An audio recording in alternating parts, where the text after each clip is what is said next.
All right, so I never been compelled to do one of these videos, but I saw Last Jedi about 3 weeks ago in New York. I was really hyped about it, even though after the trailers dropped, I didn't fully understand what the movie was gonna be about.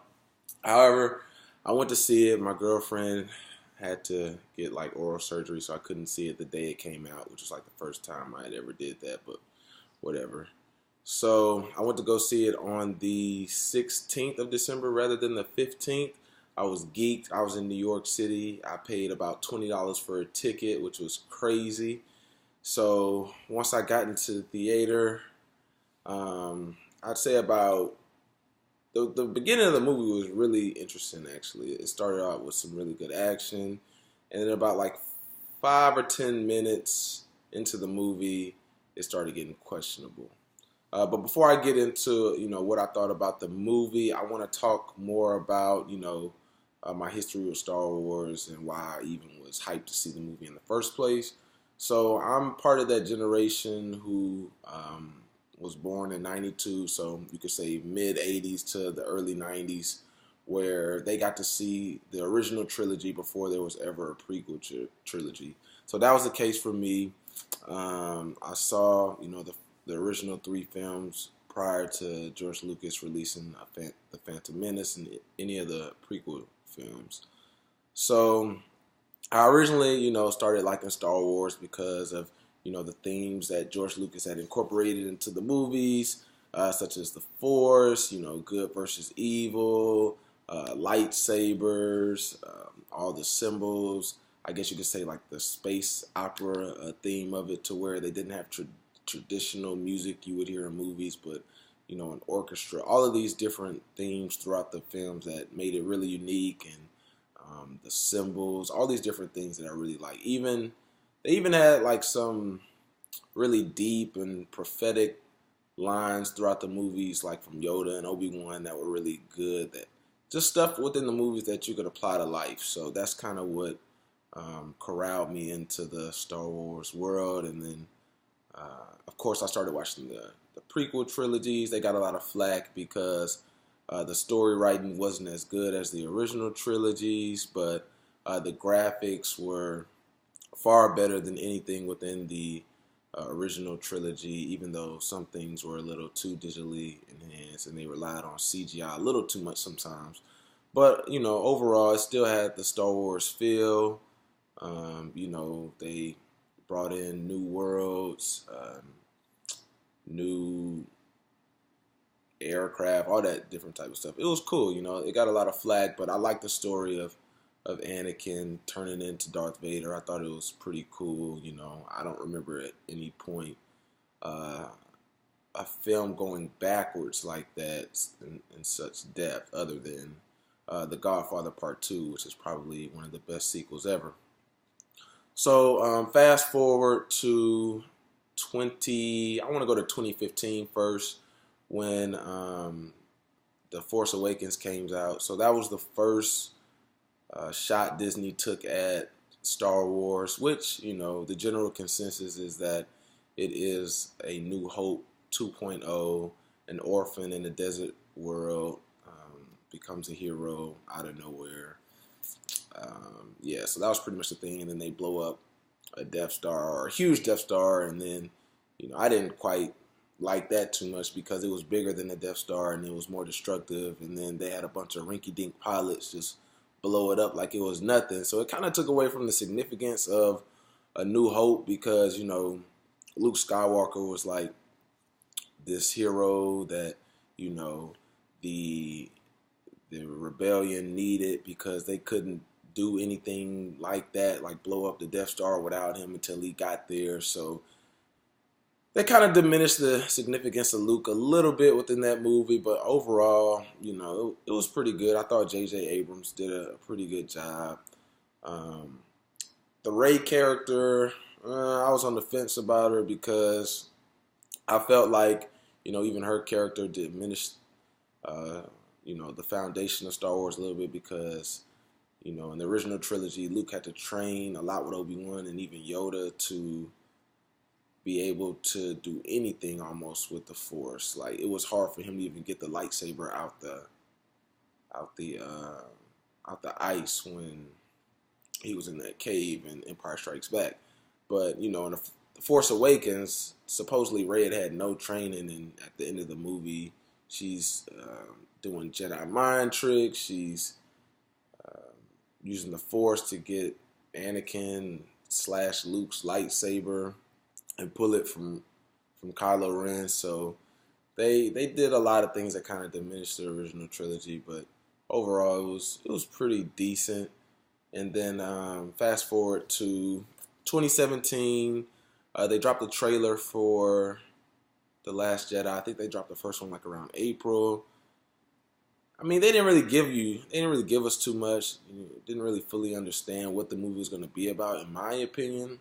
And as someone who's, seen all of the movies and watched them almost thousands of times, and even watched the Clone Wars and the spinoffs, I used to read all of the books, so I'm like knee deep in this. So even up until October, I think they dropped another one on Monday Night Football, and it was like the first real full length trailer.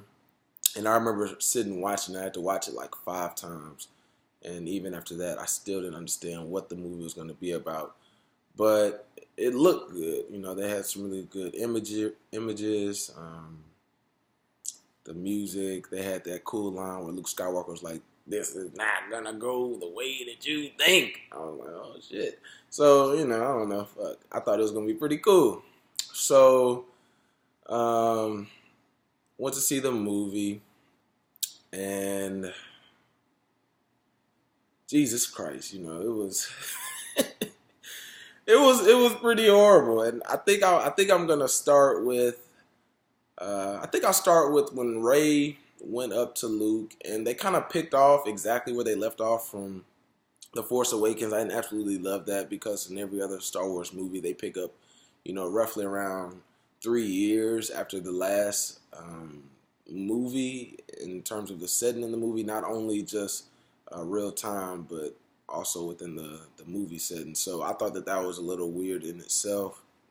And they kind of set the tone with Luke Skywalker taking his father's lightsaber, having like this real serious moment, and just tossing it over his shoulder. So people in the theaters laughed at that. I thought it was all right, but I wasn't sure where they were going with that after that.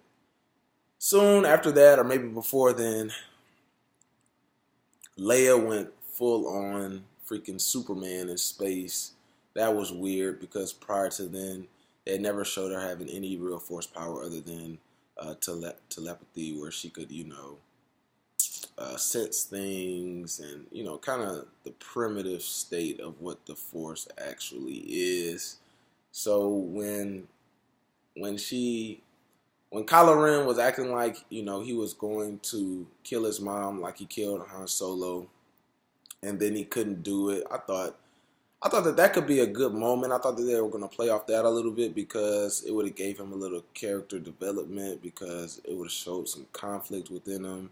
He killed his father easily, and then he couldn't kill his mother, but the TIE fighters, just blew it up real quick. And so Leia got sucked out of there. And I thought that was, how Disney was going to send off Carrie Fisher. Would have been really nice. And then they zoomed in on her face. And if I remember correctly, because I've only seen the movie once, it was about 3 weeks ago. First time, by the way, I've ever seen a new Star Wars movie and only seen it once and not seen it multiple times. But they zoomed in on her, and I can't remember if her fingers started moving or she opened her eyes first. But I think almost at that moment I wanted to walk out of the theater, because that was ridiculous. I mean, for someone who had never shown any force ability and then just go full on Superman in space, it was weird. And then from that point on, there were just, a bunch of weird moments where they had just comedic relief that totally took away from the depth and gravity of the film. They made General Hux seem like a middle school class president. He was whiny. Kylo Ren, by the end of the movie, was throwing them across the ship. Like, it was weird. You know, I didn't appreciate the comedic relief, and even my girlfriend, who I just made her sit down and watch all six of the George Lucas films, and even The Force Awakens. She even said, you know, it didn't feel like a Star Wars film, and I think that that is pretty telling, considering, you know, she just started watching it roughly around 2 or 3 months ago, and I've been watching it for around 20 years or so. So, you know, with that, I could go even deeper. You know, they totally dropped the ball on a lot of things. You know, Finn, they built him up within the first movie, and then I don't know what they decided to do with his character within this next movie, but he miraculously woke out of his coma from when Kylo Ren slashed his back up to his head in the beginning of the movie, and then after that, it was pure randomness with him. He went on a what I consider a crash dummy mission to find some code breaker or something. They end up meeting up with this janky guy who ends up stabbing them in the back for the First Order. And then he meets up with Captain Phasma again. That was weak. What's the point of even bringing her back? I mean, she sold out the First Order in the first movie when she did what Finn and Han Solo wanted them to do by helping them find the place to where they'll be able to help the Resistance blow up Starkiller Base. So I thought that her storyline was done, but I guess I should have known better considering she was showing up at all the premieres and everything. But that was pointless. Another thing that was pointless was Snoke. They built up Snoke within the first movie. No one really had any idea on what he was. There were a lot of, you know, fan theories on who he could be. Reincarnation of Darth Plagueis. All types of crazy stuff. You know, Star Wars fans get creative. But in the part of the movie where Rey came to confront Kylo Ren and try to redeem him, which I felt like they were robbing that storyline from the original trilogy where Luke redeemed his father, Darth Vader, Anakin Skywalker. But, you know, anyway, I don't even get what the connection is between Rey and Kylo Ren, because I could have sworn she was like in love with Han Solo, like he was her freaking stepdaddy or something. She just met him, and, you know, of course she saw Kylo kill him, so, you know, I thought that she had some strong disdain for him. But within the movie, she was compelled to try to turn him over from the dark side, but I didn't understand what the connection was, because, I mean, are they siblings? And then the whole weird stuff where she's in the tent and they're somehow intertwined through their minds. And then later Snoke said he was doing it. I just thought the whole thing was whack. Like, they had too many plot twists. There was no consistency within the movie. So anyway, they're in the room with Snoke. That was probably the best scene of the entire movie, because I really didn't see it coming, how Kylo Ren basically Darth Mauled Snoke. So he's basically in the storyline of all, 8 of the movies, he's essentially Darth Maul, because he hadn't really talked much from The Force Awakens in this one. And then they cut him in half like nothing. So other than people just theorizing on Snoke, and then I don't know if Lucasfilm dropped some hints on who he may be, and that's how we knew he was rich and everything. But as far as the movie goes, if you just watched the movie and never did any research on that character, you would have no idea who he was, what his significance was. And so I feel like they dropped the ball on that tremendously. Even if they decide to bring him back in some weird way in episode 9, it's like totally wasted his character. They made him seem like super powerful, and he was gonna train Kylo Ren to be, because they don't even use the term Sith anymore, so I guess it's dark. I don't know, but he killed him super easily, and I thought he was supposed to be ultra powerful because he was intertwining their minds. And how could he not see that the lightsaber was sitting right there? just whack. But that was probably the best part of the movie. And then, I'm going to save what made The Last Jedi the worst for right now. I'm going to get into Luke Skywalker. So, the last time anybody had ever seen Luke Skywalker within a Star Wars film was, excluding the baby version of him in Revenge of the Sith from 2005, was, 1983 in Return of the Jedi. And so Luke was an orphan boy, just like his father, from Tatooine, and he ends up becoming like the savior of the galaxy. So he's like this mythical figure in real life and within the Star Wars realm, and they bring him back for the first time in over 30 years, and he's a freaking coward. It's whack. Why would you make him a coward? Like, if anything, he could be a hermit like Yoda was. But I feel like Yoda deserves the right to be a hermit after seeing what had happened to him within the prequel trilogy. Because, he was 700, 800 years old. He had raised up thousands of Jedi, or I don't even know how many, over the course of his life. And to see, what Anakin and Sidious did to just, destroy the Jedi, there was nothing left for him to do except commit suicide. So, hiding was his best option. But he also had a plan to wait for Leia and Luke to, get older so they can give it another shot. So I feel like that's the real essence of a Jedi. They never give up. But oh man, what they did with Luke was just a travesty. They had him drinking blue titty milk. They had Rey come onto the island and she's like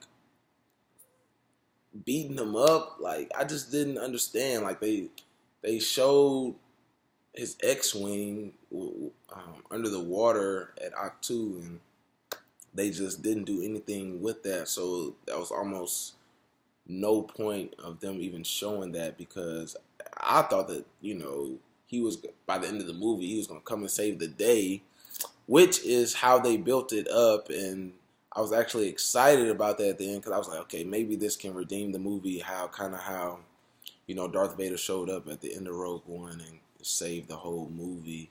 Even though that movie, it's a pretty good story. But anyway, he gets there and, he goes and hugs Leia, blah, blah, blah, blah. That's another thing I don't get. Like, if that's your sister, like, why would you just... First of all, why would you try to kill your sister's son? That's weird. I don't know what Rian Johnson was thinking, but... So, he tried to kill Kylo Ren, which is what led Kylo Ren to destroy the Luke's Jedi Temple and Jedi class. And so he comes back and talks to Leia for a second, and then he goes out to confront Kylo Ren finally, and he's a maniac. I just don't like how they portray these characters in this new Disney Lucasfilm Star Wars. He's spitting all over the place like he can't control himself. Like, I don't know. You can't take this guy seriously. But anyway, he goes out and confronts him. And what I wanted to see was, some next level Battlefront, Star Wars Force Unleashed, like the video games. I wanted to see some crazy stuff. I wanted to see him just wreak havoc, like nothing I've ever seen on screen. If he's supposedly supposed to be the last Jedi and arguably, I guess, the most powerful Force user in the galaxy outside of Snoke, but they didn't really delve too much into him, so that's just he say, she say for the most part. And it was a cop-out. Like, it was a Force projection. And then another weird part is, why was he even using a blue lightsaber? It's not his lightsaber. He has a green lightsaber. Like, I had it as a kid. Rian Johnson, I don't know if he just had an agenda to totally, blow up this movie from the ground up, but he totally accomplished it. And so that's, I want to get into some of the things that I feel like he just didn't try to even accomplish. Star Wars is known for having a formula, and it kind of goes with the acts that you would find within the play. There's Act 1, Act 2, Act 3. Typically, Act 1 is the setup, the exposition, and there's Act 2 where you have the confrontation, the rise in action. Then you have Act 3 where essentially you have the resolution, climax, whatever.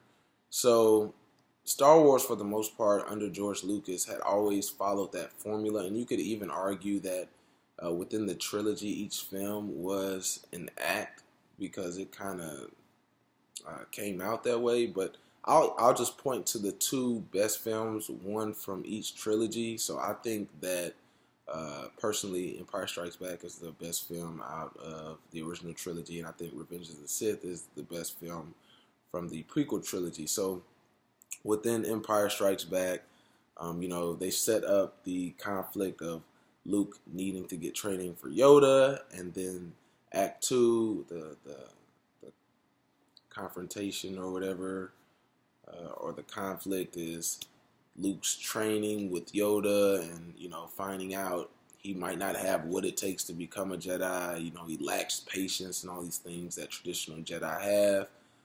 And then, going on to Act 3 where he confronts his father and then finds out the tragic news that it's his daddy. So, that was epic. Arguably one of the biggest reveals in cinematic history. And then you got Revenge of the Sith where, the prequels got a pretty bad rap, but I feel like Revenge of the Sith was actually a pretty good movie. Even if you weren't too much of a fan of Star Wars, I feel like if you just went to go see Revenge of the Sith, you would leave the theater pleased. So that, of course, is about Anakin. With Act 1, they're setting the tone of, him wanting to end the Clone Wars and then finding out that, his wife is pregnant and she may die of childbirth. And we all know he has a thing with control and want to be able to save people from death. So that goes into Act 2 where, they set up the conflict of the Jedi not trusting Anakin, and then Palpatine revealing basically that he knows of a way to save people from death. And also within that act, I would say that's pretty much when he chooses to go with saving his wife over saving the Jedi, which, I feel like that's what makes you grow sympathetic for Darth Vader as a character, rather than in the original trilogy, you only think of him as a villain until the very end of Return of the Jedi. But Revenge of the Sith does a great job of giving Anakin some real character development and some backstory to how he became Darth Vader, and it actually made really good sense.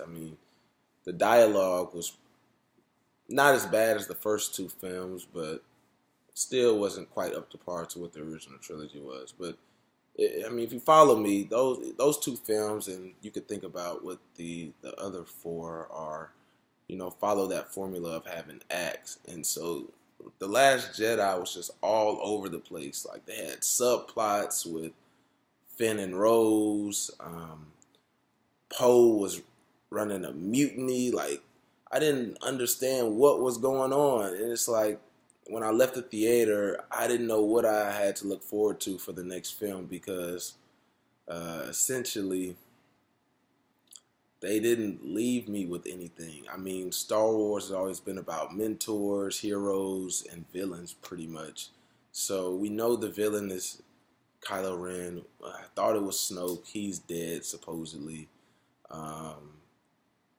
The hero, I feel like they still haven't established who the hero is. Of course, they have Rey plastered all over the place for commercial reasons, to sell merchandise and generate a new audience. But essentially, within the film, she's not a hero. She didn't do anything heroic throughout that entire film. The only thing that she did was at the end of the movie moving rocks. So she's supposed to be this ultimate powerful force user who doesn't need Jedi training or anything like that. But the most significant thing she did throughout the film was moving rocks at the end of the movie. So it was bad in terms of, another cool element to what Star Wars has always been about. I feel like lightsabers have played a really important role within the films. Within the original trilogy, it was just cool seeing lightsabers in general because it was innovative. Usually you'd only see swords or guns or whatever, so a lightsaber was just like an innovative weapon. Nothing had ever been on film as a lightsaber before, so that was cool just seeing that.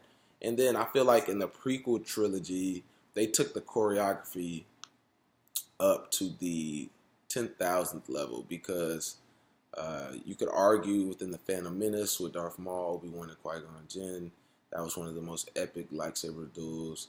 Of course, the one with Obi-Wan and Anakin in Revenge of the Sith was probably the best lightsaber duel in Star Wars cinema history. And then I feel like even in Attack of the Clones, the highlight of the movie, of course, was probably the last hour where they were within the Coliseum trying to escape, and then it's the first time they ever show Yoda using force powers and wielding a lightsaber. So that was the high point of that movie.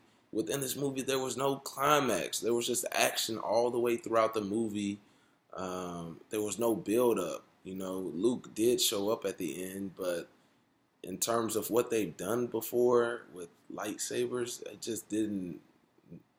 it didn't live up to my expectations or what they had done in the past. It's like, I don't understand. I know that they kind of want to disassociate themselves with, George Lucas's vision of Star Wars, even though he's the creator and the whole reason why it exists. But I mean, they totally just dropped the ball on this movie. And then that brings me to my last point pretty much, where if you look at the money in the situation, I'm not going to even get into the money that, George Lucas's Star Wars brought in. But, Disney bought Lucasfilm back in 2012, I believe, for $4 billion.